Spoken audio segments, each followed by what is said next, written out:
Good morning, students. How are you? I hope you all are fantastic. I, Priyanka, welcome to all on online science class at home. Today we are going to cover day 7 of chapter number 5. And what is that? The fundamental unit of life. Today we are going to start our new topic, that is cell wall. Now, can you tell me where is cell wall present? Yes, cell wall is present in plant cells. And what is the structure of cell wall? Means जो हमारी plasma membrane होती है उसके ऊपर वाली जो layer होती है, तो what is that? That is cell wall. Now, what is cell wall made up of? Cell wall किससे बनती है? Cell wall is made up of cellulose. Okay, cell wall is made up of cellulose से बनी होती है. And what is cellulose? Cellulose is a complex carbohydrate. Understand? Cellulose is a complex carbohydrate जिससे हमारी cell wall बनती है. Now what are the functions of the cell wall? Yes, can you tell me cell wall is made up of skeleton और bones? No, yes, it is not made up of skeleton और bones. Plants के अंदर skeleton और bones थोड़ी ना होते हैं. Yes. Now functions, जो सेल वॉल होती है उसके क्या फंक्शन होते हैं बेटा? It provides structure. Structure provide करती है किसको? सेल को, प्लांट सेल को specially. And it provides rigidity to the cell, यानी कि एक ही जगह पे उसको होल्ड करके रखता है. Now one more thing, it protects the plant cell from injury, यानी कि उसको इंजरी से भी बचाता है. कौन? Cell wall. So these are the main functions of the cell wall. It protects the cell from injury, it provides rigidity to the cell, and it provides structural support to the plant. Now, how are plant cells able to maintain their shape? जो plant cell होती है वो अपनी shape को maintain कैसे करती है? Can you tell me? Skeleton और बोन्स तो होते ही नहीं है, तो कैसे मेंटेन करती है शेप को? Yes, to understand this we need to revise the concept of osmosis. Osmosis में पढ़ा था ना, डिफरेंट टाइप्स के solution, hypotonic, hypertonic and isotonic solutions. एंड उनमें हमने क्या पढ़ा था? The movement of water in the cell. कोई स्वेलअप हो रही थी, कोई श्रिंक हो रही थी, किसी में नो नेट मूवमेंट, है ना. Now the cell is placed in different solutions, यानी कि suppose if I am giving you an example कि कोई भी animal cell है, like suppose RBC लगा लो आप. RBC को जब हम hypotonic solution में रखते हैं, hypotonic solution मतलब yes, जिसके अंदर water का concentration ज़्यादा होता है, किसमें? in the solution, यानी कि आपका solution कैसा है? dilute. तो उसमें क्या होगा? हमारी सेल स्वेलअप हो जाएगी. बट अब हम प्लांट सेल के साथ ऐसा करके देखते हैं कि क्या होता है.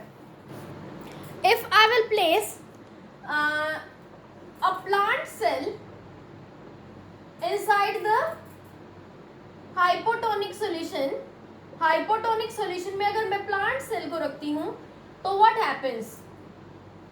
वाटर जो है वो क्या करेगा? एंटर करेगा किसमें? इन द सेल. सेल के अंदर वाटर एंटर कर गया, तो आफ्टर दैट क्या होगा? जो हमारा सेल है उसका साइज इंक्रीज हो जाएगा. Cell size will increase. Understand? हमने यही पढ़ा था किसमें? हाइपोटोनिक सॉल्यूशन में.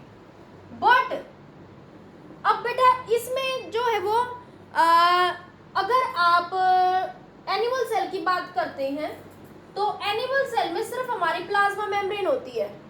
तो समटाइम क्या होता है? अगर बहुत ज़्यादा वाटर एंटर कर जाता है किसके अंदर? हमारी सेल के अंदर, तो वो क्या हो जाता है? रप्चर हो जाता है, वो फट सकता है आपका. अगर इसका सेल का साइज बहुत ज़्यादा बड़ा हो जाए तो उसकी जो वॉल है वो फट जाएगी, यानी कि उसकी जो प्लाज्मा मेम्ब्रेन है वो बर्स्ट हो सकती है. लेकिन इसमें क्या होता है? ये इस प्लाज्मा मेम्ब्रेन को बर्स्ट नहीं होने देगा, क्योंकि ये भी यहाँ से क्या करता रहता है? सेम प्रेशर इसके ऊपर लगाता रहता है. कौन? Cell wall. अंडरस्टैंड? तो it means when animal cells are placed in the hypotonic solution, तो जो सेल है that absorb water through the osmosis process and hence the cell will swell up और बर्स्ट, या तो वो फूल जाएगी या वो बर्स्ट हो जाएगी। Understand? I am showing you reasons again, means like these are the cells, तो इट मीन्स इसकी भी एक कैपेसिटी है वाटर को होल्ड करने की। अंडरस्टैंड? लेकिन आप फिर भी इसको वाटर के अंदर रखोगे तो जो वाटर वो एंटर करता रहेगा, तो एक टाइम ऐसा आएगा जब इसकी जो हमारी जो प्लाज्मा मेम्ब्रेन है वो बर्स्ट हो जाएगी। अंडरस्टैंड? वो बिल्कुल खिल जाता है। नाउ लेकिन इन एनिमल्स प्लांट सेल में क्या होता है, however when plant cells are placed in a hypotonic solution, the cell absorbs water through osmosis and swells up, and the rigid cell wall exerts an equal amount of pressure against the cell। यानी कि ये जो cell wall थी, ये जो बिल्कुल rigid है, एक ही जगह पे टिकी हुई है, ये क्या करती है, ये सेम प्रेशर इसकी तरफ एक्सर्ट करती रहती है, ये इसको क्या नहीं होने देती, ये इसको ना तो बर्स्ट होने देगी और ना इसको बहुत ज़्यादा स्वेलअप होने देगी। यानी कि अगर इसका साइज भी बढ़ेगा तो भी जो सेल वॉल है वो इसके जो शेप है, उसके साइज है, उसको मेंटेन रखती है। तो इसीलिए कहते हैं जो प्लांट सेल है वो बिल्कुल फिक्स्ड शेप की होती है, लेकिन जो हमारी एनिमल सेल होती है that is irregular cell. Okay, और सेल की इस कैपेसिटी को हम क्या कहते हैं, टर्जिडिटी। टर्जिड की जो सेल होती है वो टर्जिड होती है, वो अपने जो साइज है, शेप है, उसको मेंटेन रखती है due to the turgidity. Understand? Now and I am giving you one more example. जैसे सपोज आपने कोई भी मेंढक वगैरह मरा हुआ देखा हुआ है ना, तो जब या फिर वो बहुत ज़्यादा लंबे टाइम तक अगर पानी में रहता है आफ्टर, तो उसकी जो डेड बॉडी है उसके अंदर वाटर बहुत ज़्यादा एंटर कर जाता है ना। तो ड्यूरिंग ऑस्मोसिस प्रोसेस ही होता है ये भी ऐसा। तो हाइपोटोनिक सॉल्यूशन वो सारा का सारा उसके अंदर एंटर कर जाता है और एक टाइम ऐसा आ जाता है वो बिल्कुल फट जाती है, बर्स्ट हो जाती है उसकी plasma membrane. Okay, now animal cell को जब हम हाइपोटोनिक सॉल्यूशन में रखेंगे तो श्रिंक हो जाएगी। तो अगर हम जो हमारा प्लांट सेल है उसको अगर हम हाइपरटोनिक सॉल्यूशन में रखेंगे तो क्या होगा, जो सेल वॉल है वो उसको प्रोटेक्ट तो करती रहेगी, लेकिन उसके अंदर का जो मैट्रिक्स है वो क्या हो जाएगा, श्रिंक हो जाएगा, और उस प्रोसेस को हम क्या कहेंगे, plasmolysis. Okay, now suppose this one is hypertonic solution है ये हमारा, और इसमें हमने आरबीसीज को रखा, तो जो आरबीसीज है वो क्या हो जाएंगी, आरबीसी जो है वो श्रिंक हो जाएगी आपकी, ठीक है, इस टाइप से हो जाएगी, इट विल श्रिंक। तो लेकिन अगर हम प्लांट सेल को रखेंगे तो प्लांट सेल के अंदर क्या होगा बेटा, इन हाइपरटोनिक सॉल्यूशन में प्लांट सेल अगर आपकी होगी तो उसके अंदर वो जो सेल वॉल है वो तो उसको प्रोटेक्ट किए रखेगी, बट उसका जो अंदर का जो मैट्रिक्स है ना, अंदर का जो साइटोप्लाज्म है, सेल मेम्ब्रेन है, वो श्रिंक हो जाती है।